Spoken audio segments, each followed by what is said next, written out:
May napapansin ako sa mga batang ito. Masyado nang nadudulong sa cellphone. Paano kaya mababawasan ang gadget sa mga batang ito?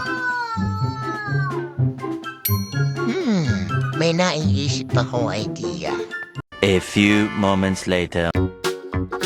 Lagi na kayo nakalugmok sa cellphone ha? Dito tayo maglaro sa labas. Masyadong mahina ang katawan nyo. Dito tayo magpapawis. Teka lang.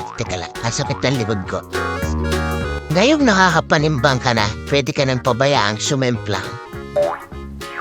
Kulang pa yan. Gusto ko yung semplang talaga. Mas mabilis kang matututo kung mararanasan mo sumemplang. Guys, huwag niyong gagayahin ang ganitong style ng pagtuturo kung hindi handa ang katawan ng bata. Baka masaktan masyado o mabalian. Bago ko binitawan, sinigurado ko munang batak ang katawan para hindi indahid kapag nasaktan. Yan, sige, takbo.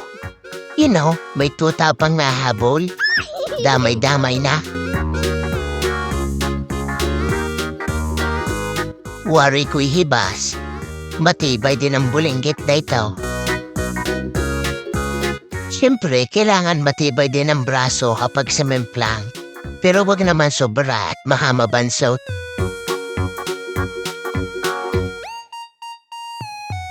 At mangyayari na nga ang hinihintay ko. Yan na. Yan na. Yan na. Yan na nga.